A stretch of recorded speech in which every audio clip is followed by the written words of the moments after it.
Hi, everyone. Thanks so much for tuning in to this webcast. My name is Stephanie Stack.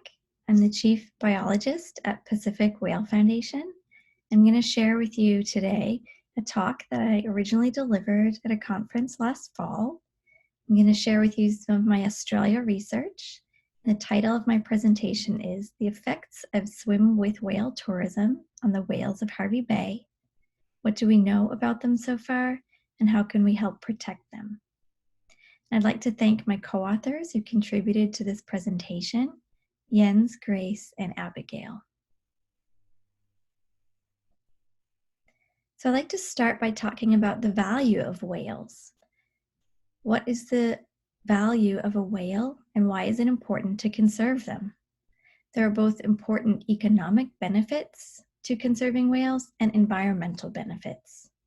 So around the world, the whale watching industry is really important. It's estimated to generate over $2 billion each year, and it's really important way of generating revenue for many coastal communities. In particular, this part of the world where we did our study, the Fraser Coast, is a very popular area for whale watching. Over 700,000 tourists visited in 2015, which is the most recent year for which we could find data. And it's estimated that the whale watching industry contributed over 300 million Australian dollars to the economy that year. There are also really important environmental benefits to protecting whales and encouraging them to grow in numbers. So whales act as carbon sinks. They're going to be really important in the climate change fight. They enhance phytoplankton productivity in the ocean, contribute to the food web, which then in turn increases the fish stocks. So there are, of course, impacts to the whale watching industry. Tourism, which targets cetaceans, whales and dolphins, has expanded a lot in recent years, and there are many diverse types of whale watching available now. So it's happening in more locations around the world. There are more types of ways you can whale watch. And there's also, with the advent of social media, this great competition now to get really close to wildlife, to get a great selfie, and to really push the boundaries.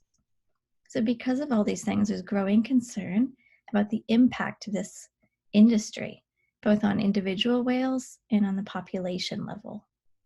And here at the bottom, I've highlighted just a couple of examples that I could find from newspaper articles of people really pushing the boundaries and getting too close to the whales. So there are a few different populations of humpback whales around the world. We studied the southern hemisphere whales in Australia, and there are a number of different groups that are distinct, and they're named breeding stocks A, B, C, D, E, F, and G, because scientists are very creative. So the stock that we study is called breeding stock E. That's the one found on the east coast of Australia. And this is a map showing our study site. So our study site is called Hervey Bay. It's right there in the middle of the coast of East Australia. Hervey Bay is neither the terminal breeding ground or the terminal feeding ground for these whales. So it's not the breeding ground, it's not the feeding ground. It's a little bit in the middle, and it's what we refer to as a migratory stopover. So the whales that use Hervey Bay and visit this area, there's a unique social context to why they decide to stop in this area. They generally stop there on the southern migration only. So after they've migrated up the coast towards the breeding grounds, they've already given birth that year or already mated and gotten pregnant, and they're headed back down south towards the feeding grounds.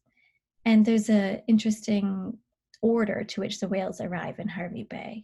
So early in the season, we typically get sub-adult whales or juvenile whales in the bay. Those are really curious whales. They love to check out boats, and it's a great time of year to go whale watching because you typically get a lot of mugging behavior. And then around the middle of the season, we tend to get moms with a calf. They're a little bit older calves than what we would see in the breeding area because, like I said, they were born a little further north and they're on their way south now. So this is a great opportunity to study the development of these whales. The calves are a little bit older than what we would normally study in the breeding grounds. And we do also see breeding behaviors in this location. So humpback whales will mate if they get the opportunity in this part of the world. So we'll see competitive groups doing behaviors that are the precursor to mating activity. And we'll see singing males, which is thought to be associated with reproduction in humpback whales. So Hervey Bay seems to be a really important area for moms with a calf. It's an important rest area for them because the mom needs to nurse her calf, get the calf nice and fat and healthy so it can successfully migrate all the way to the feeding grounds in Antarctica. And the whales do not nurse while they're under motion, while they're traveling. So having a rest spot for a few days or a few weeks is really important, gives them a great advantage over whales that don't necessarily have a rest spot along their migration route. And Hervey Bay is really shallow, very protected, and nice calm waters. So it's not a very stressful environment, it provides them with great protection from the elements, and there's not a lot of predators in this area either. The main predators for humpback whales are killer whales or orcas, and also large sharks like white sharks. Not a whole lot of those in this area, so it's a pretty good nursery spot for mom and calf. So Pacific Whale Foundation has been studying humpback whales in East Australia for many years. And I just wanted to overview a couple of papers that we've put out recently that serve as a good baseline for us to compare to with our future work. So we have previously published information about the reproductive rates of the mums. So looking at how often they're having calves and how many calves they might have in their lifetime. We've published abundance estimates, so that means how many whales are present in Hervey Bay at a given time. And we've published some early work about the movement of whales along the migration route. So where are the feeding areas? Where are the breeding areas? How long does it take them to travel from point A to point B? And most recently, we looked at the distribution of mums with a calf. So the question we wanted to answer is, do mums with a calf show a difference in habitat preference when they're in Hervey Bay? And we published this work last year in the journal Australian Mammalogy. We looked at 12 years of sighting data that had been collected from research vessels and opportunistically aboard whale watches. And we mapped the location of mums with a calf and of juvenile and adult whales. So this was the main finding of that paper. We did find a very clear and distinct difference, both in space and time, of where mums with a calf were found compared to other adult or juvenile whales. So the figures on the right, that shows our findings. The top map is the pods that did contain a calf, and the bottom map is pods that did not contain a calf. And the darker the square is, the more density of whales was found in that area. So you can see there's a real inverse pattern obvious here. The groups with a calf were found very close to the shore of Fraser Island there on the far right. And the groups without a calf were found more towards the center of the bay where it's a little bit deeper. So because of this, we suggested that mums with a calf are more vulnerable to human activities and to disturbance because there's quite a lot of vessel traffic along the coast of Fraser Island there. It's a really popular area to go fishing. There's a lot of whale watching happening in this part of the world. So we have to be very careful to not impact them as they nurse and rest in this important habitat. And this study also provided a great baseline information for us about where these whales are spending their time while they're in Hervey Bay. And we did this study in the 12 years leading up to the implementation of swim with whale commercial activity. So we wanted to have it as a comparison for after swimming with whales started commercially here. We can look at, are the whales changing their distribution after this activity began? And I want to point this out. It's important to keep in mind the conservation impact of this work. So this population, the East Australia whale population, It's actually recovering remarkably well from the threat of commercial whaling. So the most recent population estimate, which used 2015 data, is 24,500 individual whales. That's quite a healthy population of humpback whales. And it's estimated to be growing at 11% each year, which is just about the biological maximum that humpback whale population is thought to be able to grow by. So this population is doing very well. So that raises the question, is our job done? Is this whale population saved? Maybe we don't need to study them anymore. Well, there are some emerging concerns that are starting to happen in Australia and in other parts of the world as well. So it is really important that we keep monitoring them. There are emerging concerns that are, of course, human activities. So swim with whales tourism is increasing in different locations of Australia and other parts of Oceania. Of course, humans are increasing in numbers, just like the whales. And so there's increasing vessel traffic all around the world. The shipping industry is growing.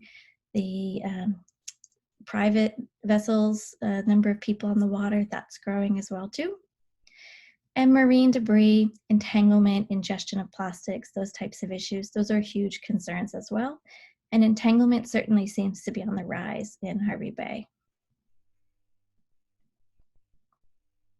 So why did we decide to do this swim with whales study? Well, in environmental sciences, we generally follow what's called a precautionary approach to decision making. So when a human-induced activity raises a significant threat of harm to the environment, then precautionary measures should be taken, even if there is no scientific consensus regarding cause and effect. So we are going to do this research and try to find with our science what is the cause and effect of this activity, but we really believe firmly in following a precautionary approach until this science is complete. There are some rules and regulations about how to swim with a whale. There are federal, state, and regional guidelines that are being followed in this particular area. So nationally, there are the Australian National Guidelines for Whale and Dolphin Watching. Those were updated in 2017. On the state level, there are Queensland regulations to be followed. And regionally, there is a voluntary code of conduct for the Fraser Coast. The copy of that is on the right. Some highlights of that code of conduct. There is a 100-meter approach limit. So the tour operators are not legally permitted to put swimmers in the water within 100 meters of the whales. And some other guidelines are that there's no swimming if there's a calf present. No free swimming is permitted. So the people hold on to what's called a mermaid line. So you can see in the picture there. And there's a limited number of passengers that are allowed to go in the water at a given time with the whale. So no more than 10 people can go in the water. And why? Why are we doing this study, and why do we think that it's of concern? Well, on top of the precautionary approach to this, previous researchers have shown that there are changes to behavioral budgets of different whales in response to commercial swimming with whales. So some researchers who studied southern right whales showed that there was decreased resting and socializing behaviors and increased traveling behaviors in response to swimmers. And another study that looked at humpback whales found that there were increased swim speeds in response to swimmers, and that can have an important energetic consequence. It's also important to keep in mind that behavior which researchers characterize as disturbance is not always overt. It's not always obvious to the layman that that whale is being disturbed. Sometimes it can be your stress levels, things that can't be seen with the naked eye.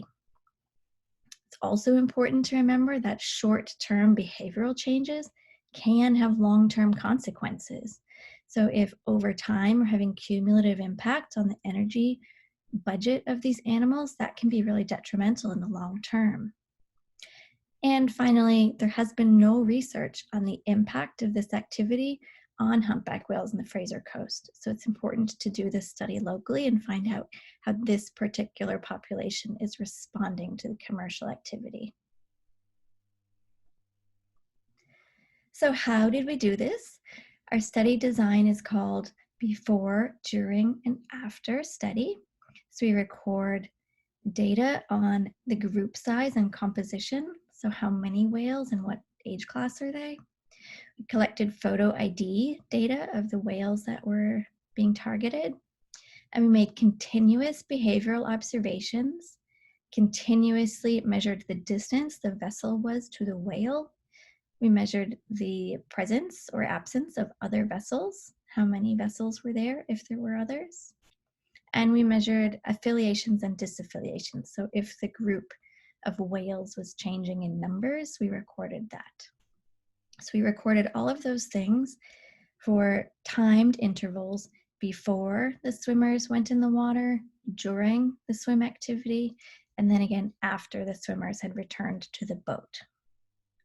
We collected the same set of data on control trips. So those were just regular whale watches where no swim attempts were made.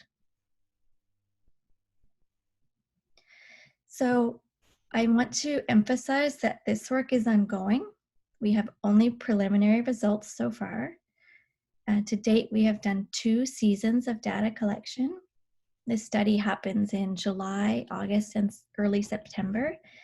And we recorded data in 2018 and 2019. I'm not sure what's going to happen this year, if we'll get a field season in this year or not.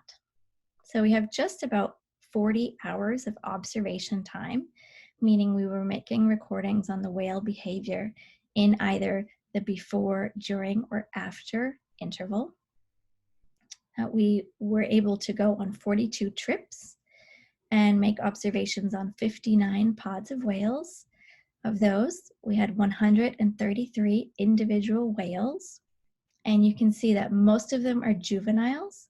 That's because there's that restriction against swimming when there's a calf present. And as I mentioned earlier, we mostly get juvenile whales at the start of the season, and then about midway through it becomes a lot of mums and calves. So mostly what gets targeted with this swim with whales in Hervey Bay is juvenile whales early in the season. And these are our preliminary results. I do want to emphasize that they're preliminary and only represent 2 seasons of data so far. So what we have here are the proportions of time that whales spent in each of the 5 behavioral states we were recording. So we have diving, interacting with the vessel, resting, socializing, and traveling. And the different color bars, red is the before interval, blue is the during interval, and yellow is the after interval.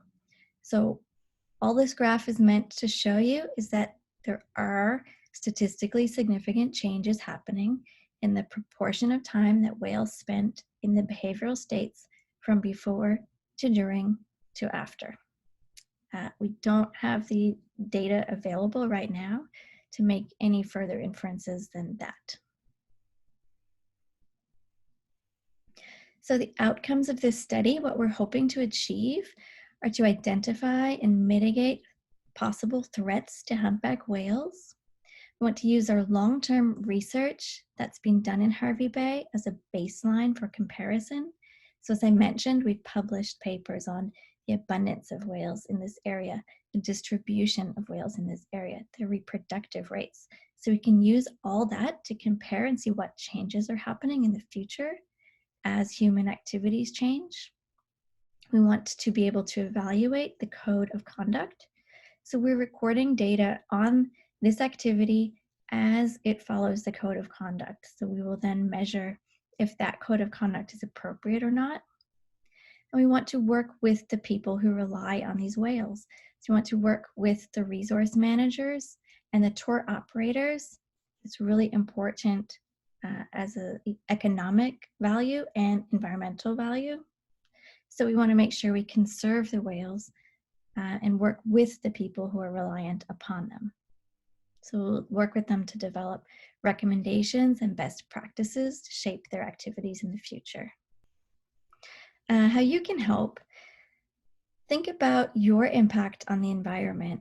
So every time you use a plastic product, especially a single-use plastic, think about where that might end up someday. It could end up in the ocean.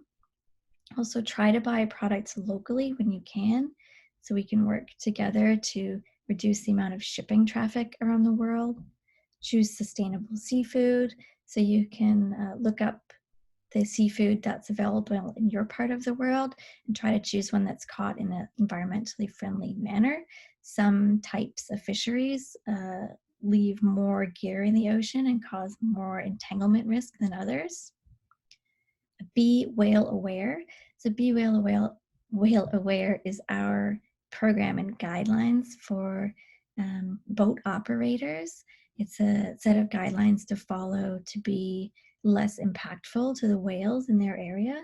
And one of our big recommendations with that program is to reduce your vessel's speed. So drive at 15 knots or less. Advocate for the whales. That's really important too. Talk about this, talk about what you've learned today, talk about these issues, share what you've learned, and help to inform others. And contribute to our research. You can contribute by donating photos to our long-term catalogs, or you can make a financial contribution that helps us to finish this work. And finally, I want to say thank you to all the people involved in this work who made it happen. This work is ongoing, as I mentioned, so I really hope to join these operators again next year. I want to say thank you to the tour operators who allowed our researchers on board free of charge to collect data on their swim with whale trips.